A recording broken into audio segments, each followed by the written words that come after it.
Hi everyone, I'm Anarina Kreisman, and I would love to tell you more about our fascinating website Israel in Their Land, founded and created by George Blumenthal.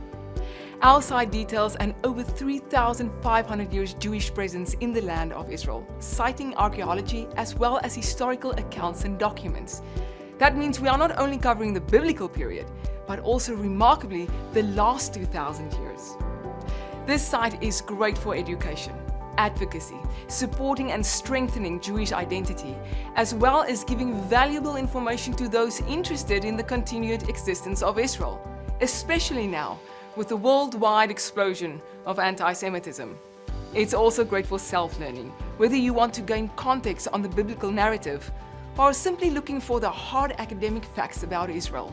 You see, the Bible is not just a book of faith, it's a historical document.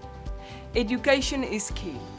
Our site offers user-friendly, bite-sized information in a well-organized timeline, complete with audio in 6 languages.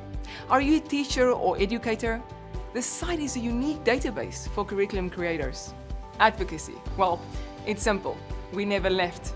Fun fact, did you know that the millennia-long Jewish presence in the land is ironically recorded by our ancient enemies, written in clay and stone and exhibited in prominent museums across the globe, in Cairo, Berlin, Paris, Istanbul, London, Baghdad, Jerusalem, and more. By digitally presenting these items, this site brings it all together, giving you the bigger picture of the last 3,500 years. Let's look at a few interesting finds.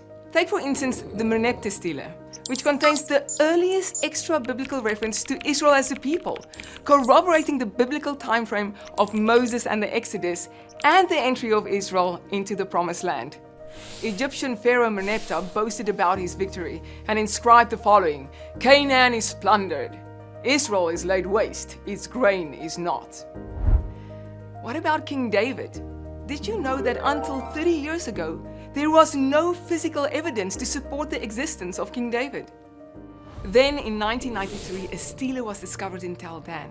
It contained the first extra-biblical reference of the Davidic dynasty, in this case etched in stone by an Aramean king, probably King Hazael, referenced in the Book of Kings.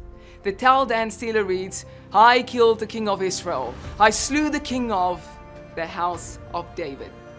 Keeping with steles, which is actually a tallish stone slab erected in the ancient world bearing some kind of commemorative inscription, there is also the Moabite stone, which dates back about 2,900 years, the time of the first and second Book of Kings. The stele not only mentions the wicked kings Omri and Ahab, but also the Tetragrammaton, or the holiest ineffable name of God, written Yud and Hey and Vav and Hey. You can of course also learn about the Jewish festivals, and not only about the history of Hanukkah, but see proof of how Jews celebrated it along with Purim, Sukkot and Passover in the land of Israel over millennia. Then there are the seal impressions of the prophet Isaiah, the righteous King Hezekiah, and coins mentioning the Persian provincial state of Judea, dating to the times of Ezra, Nehemiah and Queen Esther, or the coins during the Roman conquest 2,000 years ago, again mentioning Judea, Zion, and Jerusalem. So what about after the Roman exile, you say?